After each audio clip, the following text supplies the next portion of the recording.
चलिए दोस्तों, आज हम लोग बात करने वाले हैं यहाँ पर एक ऐसे सेट की जो कि हमारे लिए कंप्लीट 50 क्वेश्चन का सेट होगा। और इसमें हमारे पास में एरर, इडियम्स, सिनोनियम्स, एंटोनियम्स, एक क्लोज टेस्ट और हर वो चीज़ें होंगी जो कि हमारे कॉमन एग्जाम में आती है। तो इस प्रीवियस ईयर के सेट को सॉल्व करने के लिए हमारे लिए बेहद ज़रूरी है कि हम लोग इस सेट को पूरा सॉल्व करें, मिलकर सॉल्व करें, और जो भी दिक्कतें इसमें आ रही हैं उसको मिलकर जो है एक साथ फेस करेंगे और देखेंगे किस तरह से हमारे एग्ज़ाम में एरर आती हैं या बाकी चीज़ें आती हैं। ठीक है, तो बने रहिए मेरे साथ में और ज़रा ध्यान देंगे यहाँ पर। अब हमारे पास में यहाँ पर अगर आप ध्यान देंगे तो एरर का और फिलर का और सिनोनियम का, एंटोनियम का, ये हर प्रकार का सेक्शन दिया हुआ है। तो इससे हमें एक अंदाज़ा लग जाएगा कि हमारे एग्जाम में क्वेश्चन किस तरह से आते हैं। अब ज़रा ध्यान देंगे, नंबर फर्स्ट पे हमारे सामने जो सबसे पहला सेक्शन है वो है एरर का, यानी कि आपको बताना है कि यहाँ पर इस पहले सेंटेंस में या दूसरे सेंटेंस में गलतियाँ क्या होंगी। ठीक है, तो हमको करना क्या है, हमको बच्चों यहाँ पर पहला सेंटेंस ध्यान से देखना है और बताना इसमें गलतियाँ क्या होंगी। अब अगर यहाँ पर आप पहला सेंटेंस पढ़ने बैठेंगे तो लिखा हुआ है इफ़ इट वुड रेन, यानी कि इफ़ वाले सेंटेंस में यहाँ पर आप देखिएगा तो यहाँ पर क्या लगा हुआ है, वुड लगा हुआ है, और जो दूसरा सेंटेंस लिखा हुआ है यहाँ पर हमको विल दिया हुआ है। तो इस सेंटेंस में हमको गलती निकालनी है, बताना है कि कौन सा पार्ट गलत है, पहला गलत है, दूसरा गलत है, सी गलत है या डी यानी कि नो एरर है। आप बताइए, उसको देखिए कि कौन सा एरर इसमें होगा।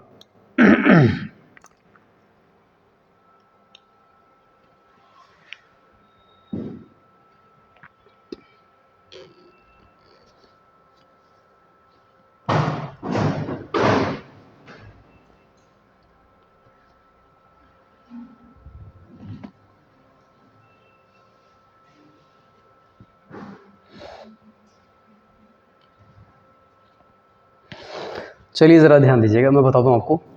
अगर आप ध्यान देंगे तो इफ़ के साथ में वुड लगा हुआ है, लेकिन अगला जो सेंटेंस हमारा बना है वो फ्यूचर में बना है। अगर किसी स्टूडेंट को याद हो तो जो इफ़ वाला सेंटेंस बनता है वो कभी भी हमारा पास्ट में यानी कि वुड के साथ नहीं बनता। अगर इफ़ का अगला सेंटेंस हमारा फ्यूचर में बनता है, यानी कि आपने देखा अगला सेंटेंस विल फ्यूचर में बना है, विल शैल बना है, तो इफ़ वाला सेंटेंस हमेशा किस में बनता है, प्रेजेंट में बनता है। ठीक, तो इफ़ वाले सेंटेंस में प्रेजेंट बनाने के लिए हम क्या करेंगे, यहाँ पे वुड को हटाएंगे। अगर वुड को हटाएंगे तो सेंटेंस बनेगा प्रेजेंट डेफिनेट, और प्रेजेंट डेफिनेट के अकॉर्डिंग वर्ब में हमेशा क्या होता है, एस या ई एस आया होता है। तो यहाँ पर हमको रेन का करना पड़ेगा रेन्स, यानी कि सेंटेंस बनाना पड़ेगा प्रेजेंट इंडेफिनिट। तो हमारा फाइनल जो सेंटेंस बनेगा वो बनेगा if it rains they will not come, यानी कि अगर बारिश होती है वो नहीं आएंगे।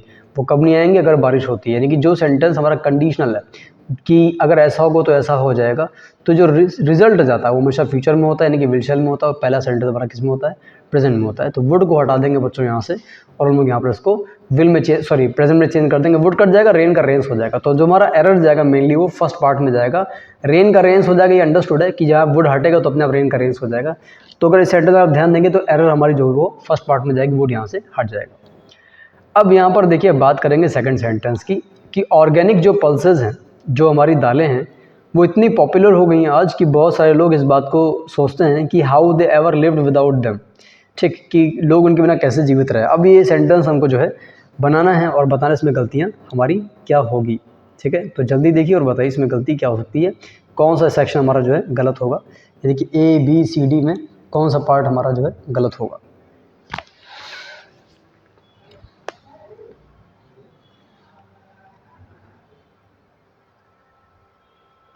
आप चाहें तो वीडियो को पॉज करके देख सकते हैं आराम से, कोई दिक्कत नहीं है।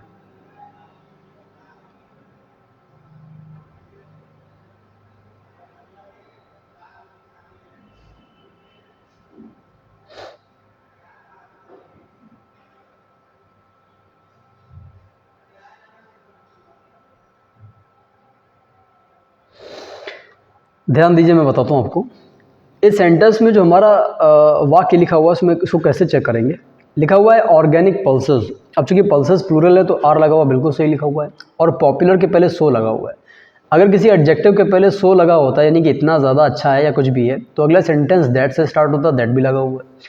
तो ऑर्गेनिक पल्सेस इतनी पॉपुलर हो गई हैं आज कि बहुत सारे लोग वंडर, मैनी पीपल, यहाँ पर प्लूरल है तो वंडर में एस नहीं लगा हुआ, सेंटेंस हमारा सही है। आगे लिखा हुआ है how they ever lived without them. अब यहाँ पर गलती हो जाएगी, मैं आपको बताता हूँ क्यों। आप अगर देखें तो यहाँ पर सेंटेंस में सेकंड फॉर्म लगी है। देखिए, आप अगर देखेंगे तो यहाँ पर सेंटेंस में क्या हुआ है, सेकंड फॉर्म लगी हुई है, यानी कि सेंटेंस हमारा बना है पास्ट में, जबकि यहाँ पर यूज़ किसका किया गया है, एवर का। और एवर का मतलब होता है अब तक या इतने समय से अब तक की बात कर रहे हैं। और जिन बच्चों ने मेरे से पढ़ा हुआ उनको याद होगा, जब भी हम सेंटेंस में अब तक की बात करते हैं वहाँ पर कभी भी सेंटेंस हमारा पास्ट में नहीं होता, बल्कि हमारा सेंटेंस जो बनता है वो हैज़ हैव में बनता है।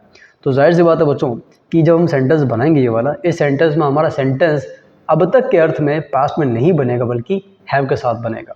यानी कि हिंदी ये निकलेगी कि बहुत सारे लोग ये सोचते हैं कि यार अभी दालें इतनी इंपॉर्टेंट हो गई हैं, हम लोग इसके बिना अब तक जीवित कैसे रहे हैं, है ना। तो हैज़ हैव के साथ ही एवर का प्रयोग किया जाएगा, ये बात आपको यहाँ पर पता होनी चाहिए। हम लोग यहाँ पर सेंटेंस में दे को प्लूरल मानकर how they have ever lived करेंगे। एवर की वजह से अब तक के अर्थ में यहाँ पर हमने क्या किया हुआ है, हैव का प्रयोग किया है। दो एरर का ये हमारा सेक्शन है दोस्तों ख़त्म होता है। अब हम लोग बात करेंगे यहाँ पर फिलर की, यानी कि भरने की। हमारे सामने दो सेंटेंस लिखे हुए हैं और इन दो सेंटेंसेस में हमको क्या करना है, इन दो सेंटेंस में हमको दोस्तों एरर जो है वो निकालनी है, सॉरी प्रेपोजिशन भरनी है। अब पहला सेंटेंस लिखा है my father did not approve, मेरे फादर ने मुझे सहमति नहीं दी। द प्लान ऑफ ट्रैवलिंग, किस चीज़ को सहमति नहीं दी, हमारे ट्रैवलिंग के प्लान को। और ट्रैवलिंग कहाँ कर रहे थे, तो उत्तराखंड के लिए, क्योंकि मौसम बहुत ज़्यादा ख़राब था इसलिए सहमति नहीं मिलेगी। आपको यहाँ पर भरना है, बताइए प्रेपोजिशन कौन सा भरेंगे। बिल्कुल ज़रा ध्यान दीजिएगा, अगर आपको याद हो तो किसी भी काम को मंजूरी देने के लिए अप्रूव के साथ प्रेपोजिशन हमेशा ऑफ लगाते हैं। जिस भी चीज़ की मंजूरी दी जाती है, जब भी हम किसी चीज़ की मंजूरी किसी इंसान को देते हैं, तो जिस भी चीज़ की मंजूरी दे रहे हैं, यहाँ पर प्लान को मंजूरी दे रहे हैं तो प्रेपोजिशन हमारी क्या हो जाएगी, ऑफ का प्रयोग किया जाएगा। तो जाहिर सी बात दोस्तों थर्ड में हमारा कौन सा हो जाएगा, ऑफ हो जाएगा। अगला सेंटेंस लिखा हुआ है कि लास्ट ईयर में कनाडा में सेटल हुआ। सिंपल सा सेंटेंस है, कनाडा में सेटल हुआ है तो सेटल्ड इन कनाडा हमारे यहाँ पर हो जाएगा। अब यहाँ पर हमको एक सेक्शन दिया हुआ है जहाँ पर हमको सिनोनियम निकालना है। तो आपको ये दोनों वर्ड देखने हैं और इन दोनों में आपको सही सिनोनियम जो है निकाल कर दिखाना है, बताना है इसमें कौन सा सिनोनियम हमारा जो है सही होगा। तो बताइए दोस्तों कौन सा ऑप्शन यहाँ पर कर सकता है।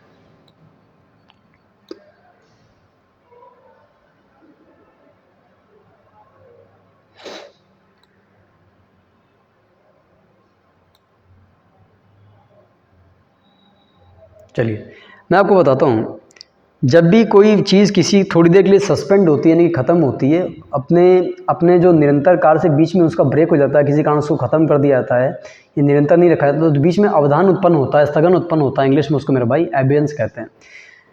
फिर से देख लीजिए, जब भी किसी चीज़ की निरंतरता में बीच में ब्रेक आता है तो इंग्लिश में उसको सस्पेंड का नाउन सस्पेंसन कहते हैं। तो सस्पेंसन का नाउन हमारा क्या होगा यहाँ पर, अबेयंस हो जाएगा। तो जिन बच्चों को नहीं पता है वो अपनी कॉपी में नोट कर लीजिए कि अबेयंस जो है वो, अबेयंस का मतलब बच्चों यहाँ पर सस्पेंसन यानी किसी काम को बीच में थोड़ी देर के लिए सस्पेंड करना। अच्छा अब यहाँ पर ये इतना इंपॉर्टेंट नहीं जितना इंपॉर्टेंट ये है, परजर जो लिखा हुआ है, परजर का मतलब लिखिए झूठी गवाही देना। कंडोन का मतलब जो है वो क्षमा मांगना यानी कि माफ़ी मांगना है। और कमेंस माने किसी काम को शुरू करना, कमेंस काम को शुरू करना, परजर झूठी गवाही देना, कंडोन जो है बेटा हमारा माफ़ी मांगना हो जाएगा। सस्पेंशन आप जानते हो एबियंस का पर्यायवाची हो जाएगा। अब बात करेंगे यहाँ पर डोंटलेस की। डोंटलेस का सिनोनियम निकालना है ब्रेव, इनसेन, प्लेफुल और अगली। जल्दी बताइए कौन सा ऑप्शन हमारे यहाँ पर हो सकता है।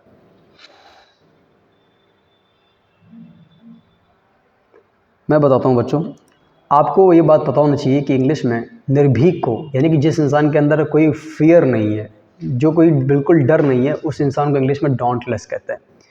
ये इंसान के लिए लगा सकते हो, उस इंसान के बिहेवियर के लिए लगा सकते हो, ऐसे किसी अटैक के लिए लगा सकते हो। जब भी खुलकर कहीं पर आतंकवादी हमला कर देते हैं सारी सुरक्षा के इंतजाम के बावजूद, हमेशा इंग्लिश में डोंटलेस अटैक लिख कर आता है।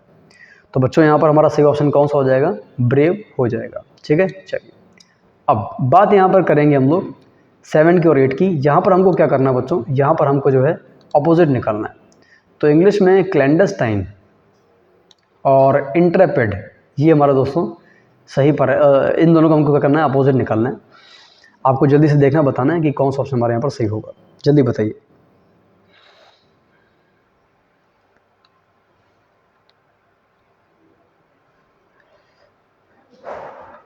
चलिए देखते हैं। देखिए क्लैंडस्टाइन का मतलब होता है गुप्त। तो गुप्त का उल्टा अगर करेंगे तो जाहिर सी बात है जो चीज़ ओपन होगी यानी कि खुली हुई जो सबको पता होगा, तो क्लैंडस्टाइन का हमारा ऑपोजिट क्या हो जाएगा, ओपन हो जाएगा। एबरप्ट किसी इंसान के अंदर आने वाला आकस्मिक परिवर्तन, जब किसी इंसान के बिहेवियर में या कहीं पर भी एकदम से सडनली चेंज आता है, तो इंग्लिश में एबरप्ट को सडन का पर्यायवाची बनाकर देते हैं। जिन लोगों ने मेरा परसों वाला ऑपोजिट वाला सेक्शन नहीं देखा उनको पता हो कि एबरप्ट जो है वो ग्रेजुअल का उल्टा है। ग्रेजुअल माने होता है धीरे धीरे लगातार चलने वाला। 8वें की बात करेंगे इंट्रेपिड। चलिए इंट्रेपिड का ऑपोजिट निकालना है। मैं आपको एक बात बता दूं दोस्तों कि थोड़ी देर पहले हम लोगों ने यहाँ पर एक वर्ड लिखा था डोंटलेस। मैंने कहा था जब भी कोई आतंकवादी खुलकर कहीं पर हमला करता है, बिना डर के हमला करता है, तो इंग्लिश में ऐसे उस अटैक को इंग्लिश में डॉन्टलेस अटैक या इंट्रेपिड अटैक कहते हैं। यानी कि इंट्रेपिड और डॉन्टलेस दोनों की हमारे फियरलेस के पर्यायवाची हैं। यानी किसी इंसान की हिम्मत हो देखिए कि सुरक्षा के इतने सारे इंतजाम हैं, इसके बावजूद वो इंसान या कोई आतंकवादी किसी पर खुलकर हमला कर रहा है, बहादुरी से हमला कर रहा है। तो बहादुरी से किया गया कार्य इंग्लिश में जो है इंट्रेपिड कहलाएगा, डॉन्टलेस कहलाएगा, फियरलेस कहलाएगा। अब आपको ये बताना है कि फियरलेस का उल्टा अगर बनाना है तो फियरलेस का उल्टा बताइए कौन सा ऑप्शन हमारे यहाँ पर हो जाएगा, बताइए। देखिए मैं आपको बता दूँ, ग्रीड तो लालच होता है, ये होगा नहीं। मीक यहाँ पर सही ऑप्शन हो जाएगा। मैं बताऊँ मीक क्यों होगा। मीक इसलिए हमारा सही ऑप्शन हो जाएगा बच्चों, क्योंकि मीक का मतलब होता है दब्बू, यानी जो इंसान बहादुर ना हो, बल्कि आप उस डरपोक टाइप का, आप उस इंसान को दबा ले जाओ, यानी जिस इंसान पर आप डोमिनेट कर ले जाओगे वो इंसान इंग्लिश में मीक कहलाएगा। तो बहुत ही जाहिर सी बात है कि यहाँ पर इंट्रेपिड का अगर हम ऑपोजिट की बात करेंगे तो what option we have to choose, हमें सही ऑप्शन जो चूज़ करना है वो मीक हो जाएगा। ठीक है, तो अभी डॉन्टलेस और इंट्रेपिड सिनोनियम हो जाएंगे और उल्टा करेंगे तो यहाँ पर मीक हमारा जो है हो जाएगा। अब बात करेंगे यहाँ पर इडियम्स की, जो हमारे सामने एग्जाम में आए हुए हैं। हमें इन इडियम्स को डिस्कस करना है। अब देखिए 2 इडियम्स हमारे सामने लिखे हुए हैं। इन 2 इडियम्स को हमें पढ़ना है और बताना है कि कौन सा ऑप्शन हमारा सही होगा। जल्दी से पढ़िए और बताइए कौन सा ऑप्शन हमारा होगा।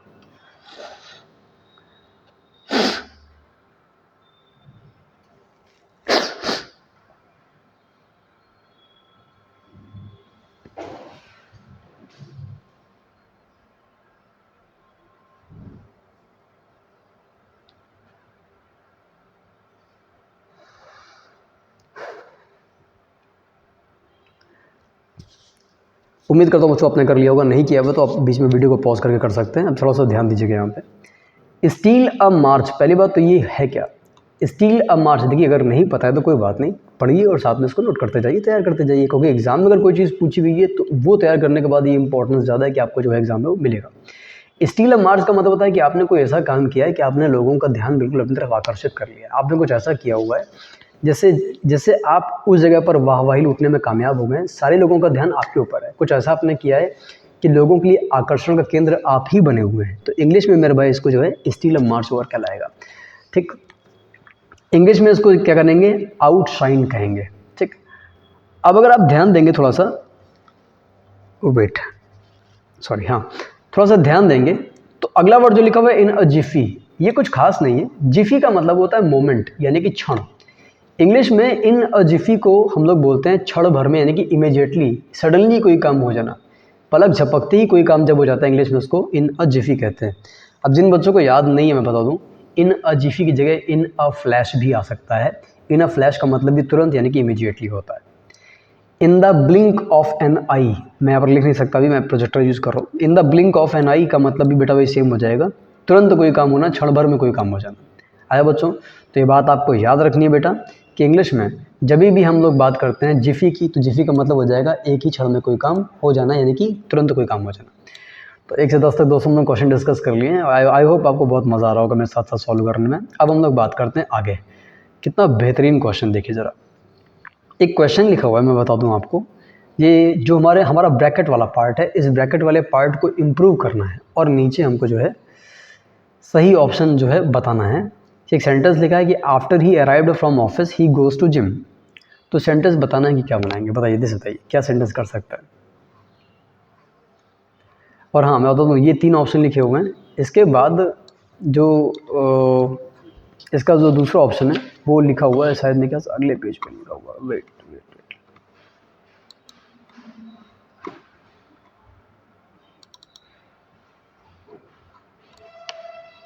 ये चौथा ऑप्शन मेरे भाई, नो इम्प्रूवमेंट है सॉरी, मैं माफ़ी चाहूँगा, वो नो इम्प्रूवमेंट है। आइए, ठीक है, चलिए फिर से देखते हैं एक बार ज़रा सेंटेंस हमारा क्या है।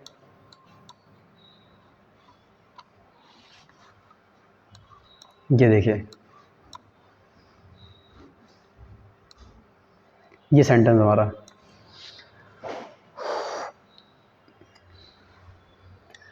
अब मैं आपको बताता हूँ इसमें करना क्या है।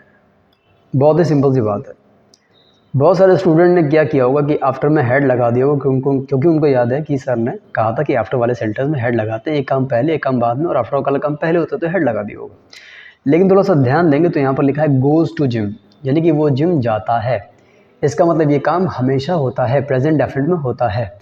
अगर अगला काम प्रेजेंट डेफिनेट में है तो जाहिर सी बात है ये काम पहले वाला भी प्रेजेंट डेफिनेट में ही होगा, यानी दोनों ही सेंटेंस हमारे प्रेजेंट डेफिनेट बनेंगे। तो सेंटेंस हमारा बनेगा after he arrives from office, कि वो ऑफिस से आता है उसके बाद वो जिम जाता है, यानी पहले वो ऑफिस से आता है। क्लियर हो गया। तो अगला सेंटेंस प्रेजेंट को देखा हम लोगों ने दोस्तों, और क्या किया, पहला सेंटेंस भी हमने प्रेजेंट में कर दिया। अगला अगर पास्ट होता, सेकंड फॉर्म लगी होती, तो हेड वाला ऑप्शन जरूर चूज कर लेते, क्योंकि ये काम पहले होने के लिए हमेशा क्या करते हैं बच्चा, हमेशा वही करते हैं, हेड लगाते हैं। चलिए अब हम बात करेंगे यहाँ पर, देखिए नेक्स्ट सेंटेंस की। चलिए, व्हेन आई सॉ अंकित, जब मैंने अंकित को देखा, थोड़ा सा मैं यहाँ पर बता दूँ, ये बॉटम मार्क है। चलिए, जब मैंने अंकित को देखा तो उस वक्त वो क्रिकेट खेल रहा था। आपको सेंटेंस बताना है कि क्या ये गलत है कि सही, कि कौन सा ऑप्शन हमारा इसमें हो सकता है, जल्दी बताइए।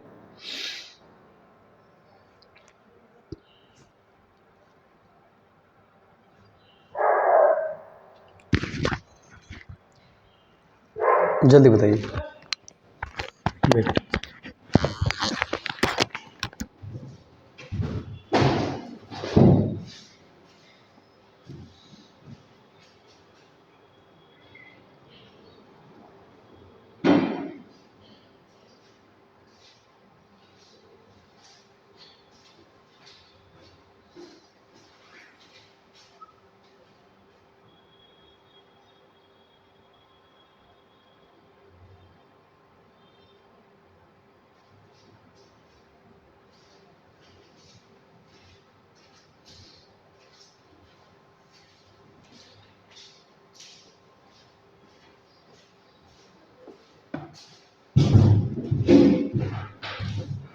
ओके।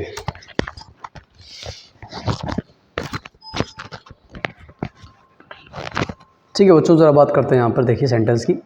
जब मैंने अंकित को देखा तो उस वक्त वो क्रिकेट खेला था, सेंटेंस हमारा बिल्कुल सही है, क्योंकि यहाँ पर देखिए हेड बीन लगाने का कोई तुक नहीं बनता है कि जब आपने उसको देखा तो वो पहले से ही खेला था। और हेड बीन वर्ब में आईएनजी तब लगाते हैं, यानी कि जो हमारा सेकंड ऑप्शन आप देख रहे हो, वेट ये देखो मैंने एक स्टिक से ली हुई है ताकि मैं एक्सप्लेन कर पाऊँ चीज़ों को आपको।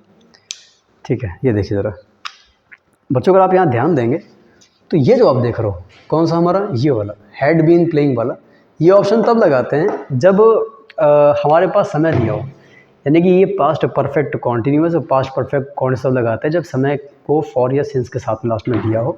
और यहाँ लिखा हुआ है कि व्हेन आई फर्स्ट सॉ अंकित, जब मैंने पहली बार अंकित को देखा तो ही वॉज प्लेइंग क्रिकेट, तो वो क्रिकेट खेल रहा था। ठीक है, तो हमारे पास ये ऑप्शन नहीं करने वाले हैं। चलिए अब हम बात करते हैं नेक्स्ट सेंटेंस की। इम्प्रूवमेंट करने वाले दो सेंटेंस क्लियर हुए। अब हमारे सामने मेरे ख्याल से दो वन वर्ड सब्स्टिट्यूशन निकालना है। मेनिया फॉर ट्रैवल, मेनिया एक प्रकार का पागलपन होता है, यानी किसी इंसान को जब किसी चीज़ के प्रति बहुत ज़्यादा जो है लालसा होती है, इसको मेनिया कहते हैं। तो बहुत ज़्यादा ट्रैवल करने की जब अंदर से इच्छा हो तो इंग्लिश में उसको क्या बोलेंगे, जल्दी बताइए।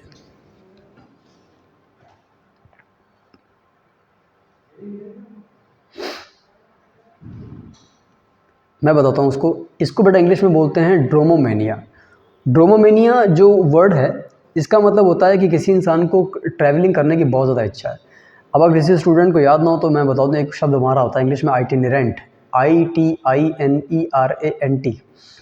ये उस इंसान के लिए यूज़ करते हैं जो बहुत ज़्यादा घूमने की इच्छा रखता है। लेकिन इस प्रकार का जो पागलपन है कि बिल्कुल घूमने के लिए बहुत ज़्यादा लालसा जाग जाती मन में, उसको इंग्लिश में ड्रोमोमेनिया कहते हैं। ठीक है, मेगालोमेनिया मेरे ख्याल से विशालकाय चीज़ों के लिए लगाते हैं जो आकार में बहुत ज़्यादा बड़ी हैं, उन चीज़ों के प्रति आपकी जो लालसा और दीवानगी है।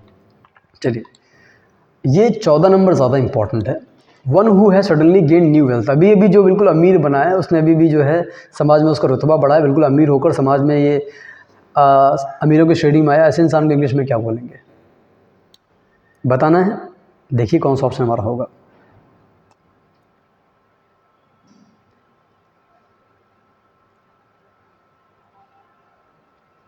चलिए मैं बताता हूँ आपको बच्चों, यहाँ पर हमारा सही ऑप्शन होगा पारवेनू। ये आप जो वर्ड देख रहे हो पारवेनू हमारा, ये इसका मतलब मैं बता दूँ, वो इंसान होता है जो अभी अभी अमीर बना हुआ है, समाज में उसका अभी रुतबा आया हुआ है। अच्छा, इसमें एक बात और ध्यान देने वाली है, जब ये एग्ज़ाम में आएगा तो इंग्लिश में a man of obscure position, obscure क्या होता है, OBSCURE, धुंधला, यानी कि जो अमीर बना तो है, लेकिन इतनी ज़्यादा लोगों में भी उसकी पैठ नहीं बनी है कि बहुत ज़्यादा इंपॉर्टेंस बनी है, लोगों के बीच में उसकी फेम बनी हुई है, ऐसा बिल्कुल नहीं है। तो जाहिर सी बात है बच्चों, वहाँ पर पारवीनू के लिए a man of obscure position line लेकर आ सकती है। अगर आपको पारवीनू नहीं दिया एग्ज़ाम में तो इंग्लिश में आपको अप स्टार्ट, वही अप UPSTART लिख लीजिए, UPSTART अप स्टार्ट, ये लिख कर आ सकता है वहाँ पर। आ गया। स्कलरी बर्तन मांजने की जगह इंपॉर्टेंट है, जहाँ पर डिशेस आप साफ़ करते हो, और ये इम्पोस्टर जो हमारा हो जाएगा वो चालबाज हो जाएगा। कौन है? कौन है? वेट, मैं आ रहा हूँ, वेट करिए, बाहर में आ रहा हूँ। तो इम्पोस्टर जो हमारा हो जाएगा ये चालबाज हो जाएगा, ठीक है। यानी कि एक ऐसा इंसान जो पाखंडी होता है और पाखंड करने का दिखावा करता है। वेट करिए स्टूडेंट, यार।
चलिए, तो हम लोग बात यहाँ पर कर रहे थे कि एक ऐसा इंसान जो बिल्कुल अभी समाज में नया नया अमीर बना हुआ है, उसको पारवेनू या अप स्टार्ट भी कह सकते हैं, अप स्टार्ट, ठीक है।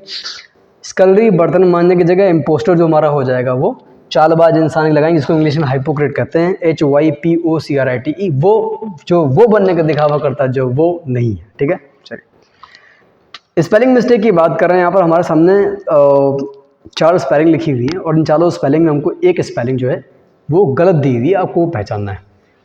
तो जल्दी से इसको आप कर लीजिए, मैं फिर बताता हूँ उसमें क्या ऑप्शन होगा।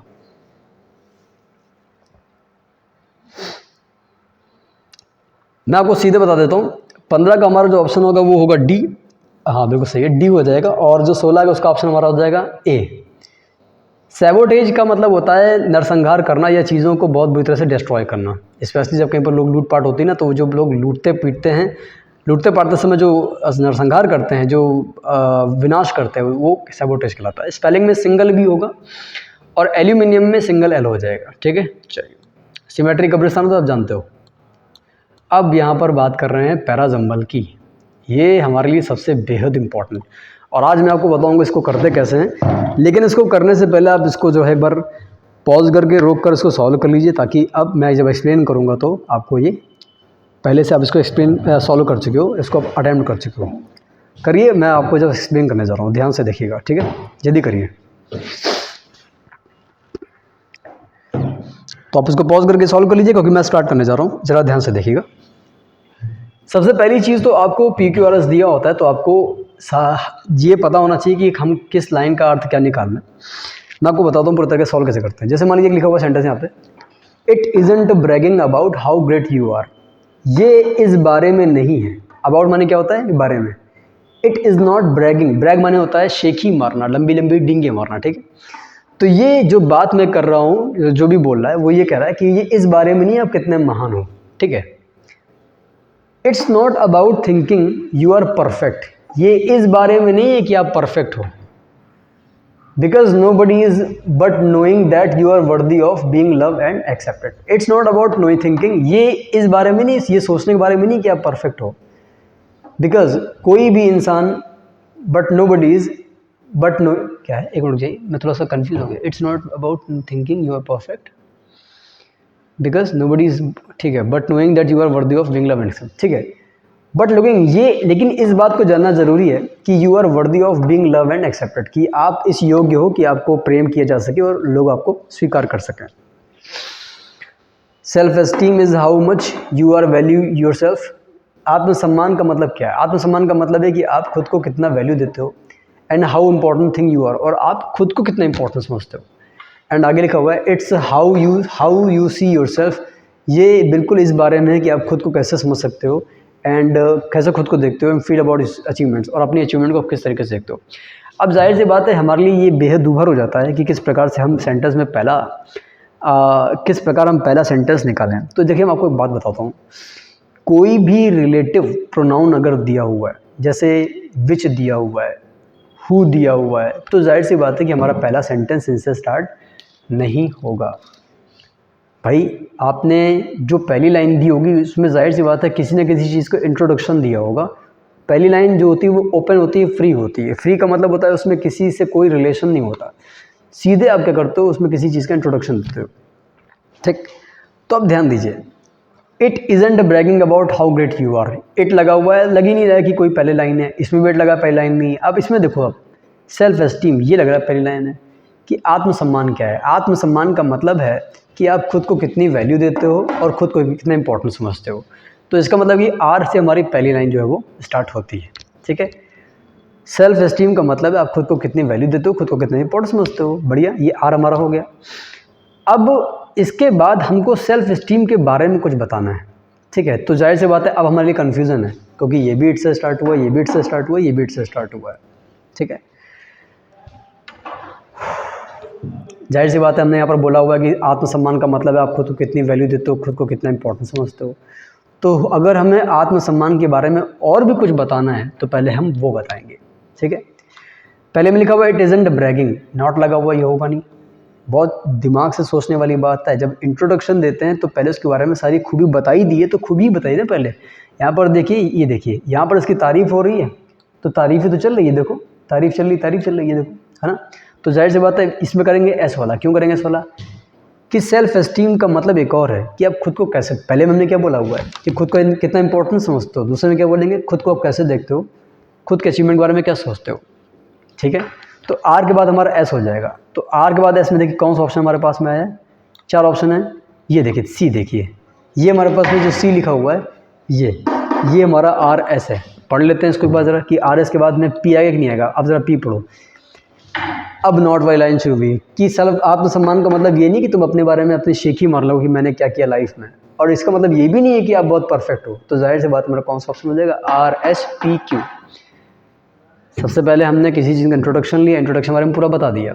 अगर पॉजिटिव लिखा तो पॉजिटिव बता दिया। हमने क्या देखा कि सबसे पहले सेल्फ एस्टीम की बात चल रही है, इंट्रोडक्शन चला, इंट्रोडक्शन सेल्फ एस्टीम को ले लिया, उसके बाद ये ले लिया हम लोगों ने, फिर हम लोगों ने ये ले लिया, फिर ये ले लिया। क्यों? पॉजिटिव पॉजिटिव, फिर नेगेटिव नेगेटिव। आर एस से स्टार्ट हुआ था, आर एस से कोई ऑप्शन स्टार्ट नहीं हुआ है। तो देखा आपने, आर एस को देखकर हमें पता चल गया कि बाकी हमारे ऑप्शन कौन कौन से होंगे। नहीं समझ आ रहा तो मेरी बात को फिर से पीछे जाके देख लीजिएगा, समझ आ जाएगा। अब हम बात करते हैं नेक्स्ट सेंटेंस की, ठीक है। चलो, इसको आपको जो है बीच में रोक कर फिर से वही काम करना बच्चों, फिर से वही काम क्या करना आपको वही काम करके रिपीट करके जो है पढ़ लेना है और पढ़ के सॉल्व करना है। क्योंकि अब मैं इसको एक्सप्लेन करने जा रहा हूँ, अगर मैं रुकूंगा तो फिर ऐसे वीडियो बहुत लंबा हो जाएगा। आप इसको सॉल्व कर लीजिए, क्योंकि अब मैं स्टार्ट करने जा रहा हूँ। वीडियो को बीच में रोक कर आराम सॉल्व कर लीजिए। चलिए,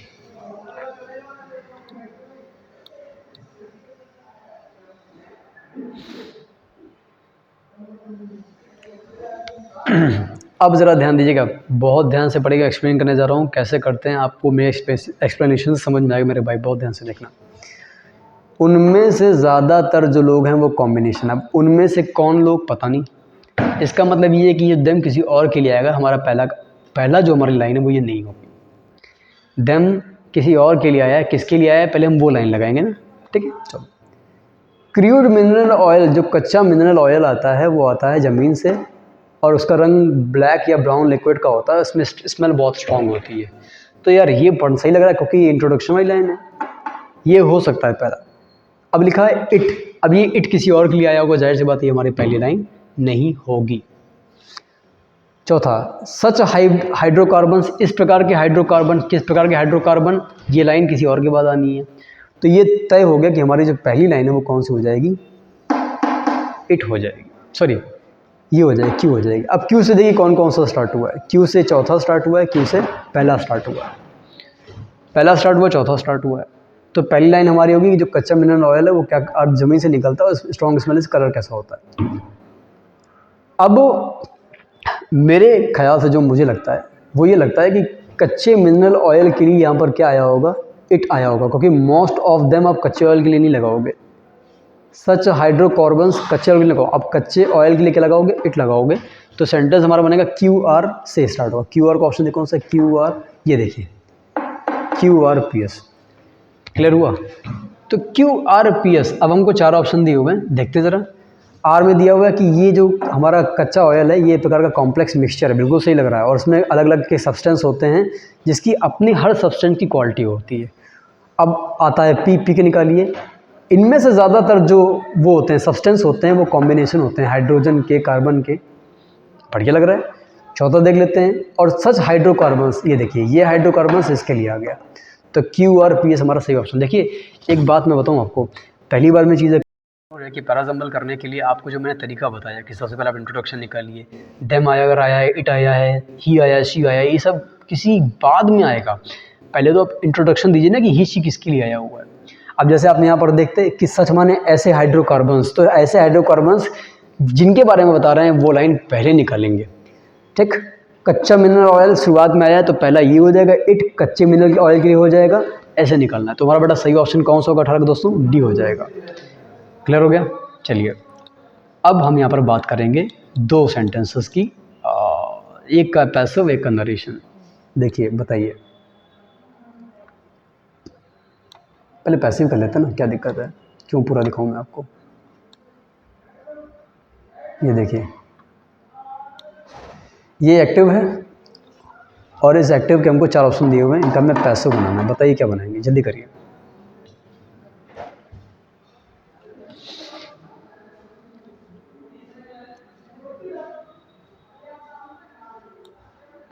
चलिए बनाते हैं। यकीनन आपने इसका आंसर किया होगा सी वाला, क्योंकि मैंने आपको पहले ही बताया कि जो भी हेल्पिंग वर्ब हैव से खत्म होते हैं इसमें बीन लगाते हैं, और बीन वाला ऑप्शन कौन सा है, एक ही है, सॉरी दो हैं। इसमें शेल को विल के हिसाब से वर्ड पास्ट कर दिया गया, और हम जानते हैं कि एक्टिव पैसिव बनाते हैं उसमें कभी भी प्रेजेंट पास्ट में नहीं जाता। तो हमारा कौन सा ऑप्शन हो जाएगा, सी हो जाएगा। चलिए अब बात करते हैं नरेशन की। नरेशन में यार दो ऑप्शन लिखे हैं यहाँ पे, आप पहले दो ऑप्शन देख लीजिए कि आपको क्या लग रहा है सही है ये। टीचर ने स्टूडेंट से कहा, क्या तुम अपना लंच लाए हो।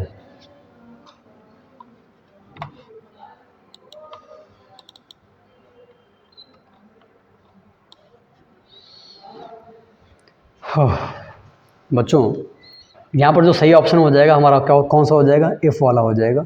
इफ़ वाला क्यों होगा मैं बता दूँ आपको। इफ़ वाला बच्चों इसलिए होगा क्योंकि जो इफ़ आप देख रहे हो ये तब आता है जब सेंटेंस की शुरुआत हमेशा हम हेल्पिंग वर्ब से करते हैं। यहाँ पर सेंटेंस की शुरुआत हेल्पिंग वर्ब से हुई है तो हम क्या करेंगे, इफ़ का प्रयोग यहाँ पर कर देंगे। चलिए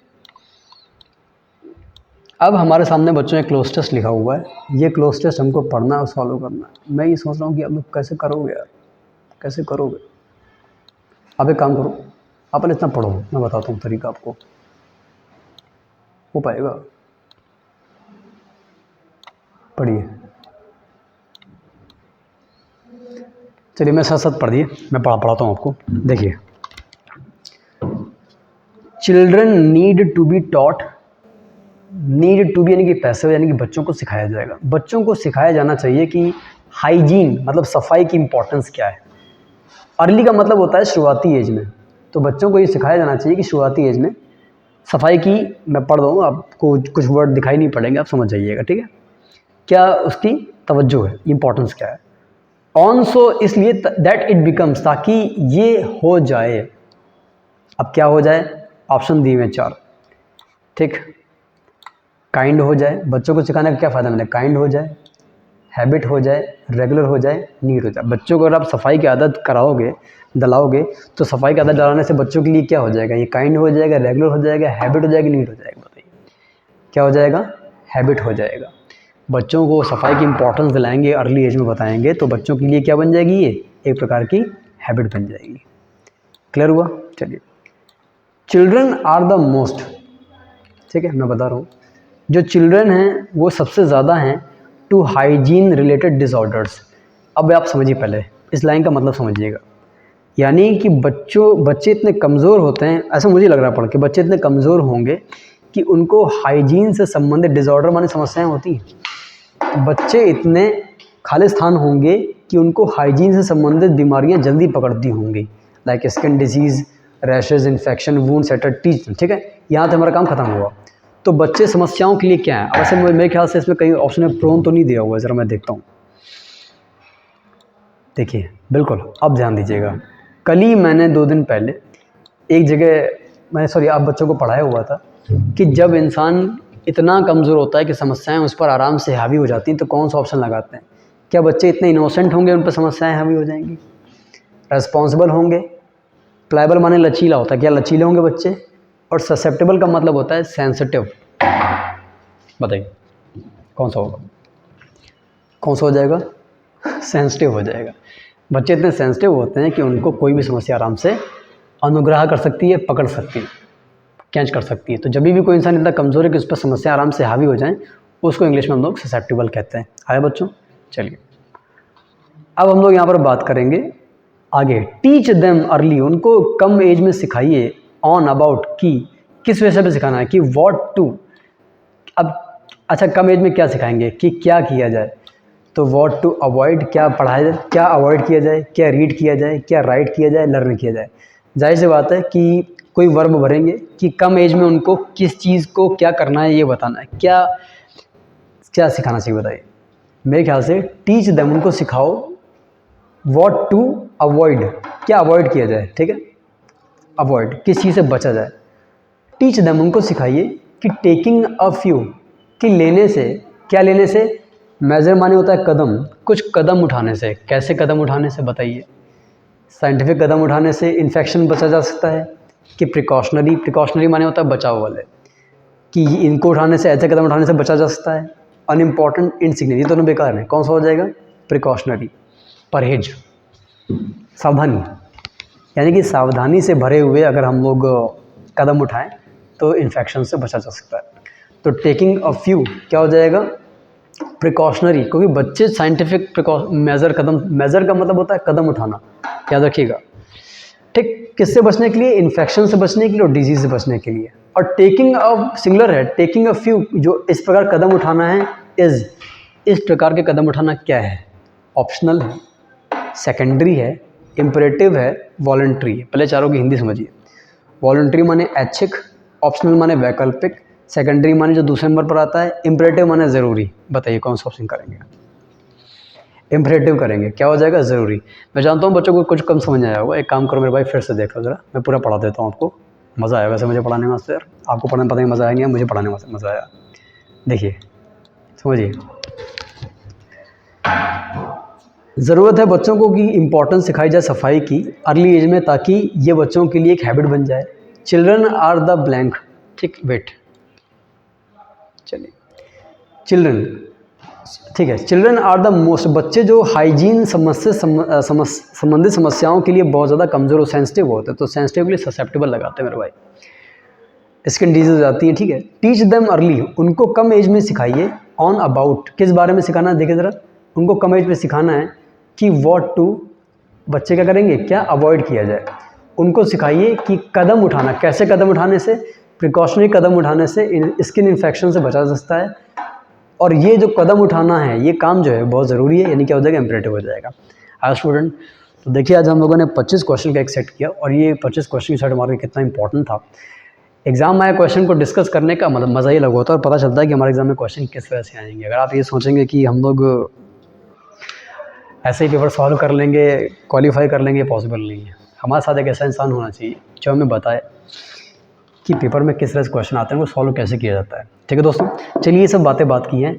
आज मैंने एक सेट सॉल्व कराया है, आप ये सेट पूरा अच्छे से पढ़ लीजिएगा, सॉल्व कर लीजिएगा, और जब भी आप इसको पढ़िएगा तो पहले सॉल्व कीजिएगा, वीडियो को पॉज करके सॉल्व कर लीजिएगा, बाद में इसको जो है आप अपना आराम से मैच करा लीजिएगा। ठीक है, और एक्सप्लेनेशन ध्यान सुनिएगा, बहुत इंपॉर्टेंट है। मैंने नीचे बताऊँ उसको नोट भी करते जाइएगा।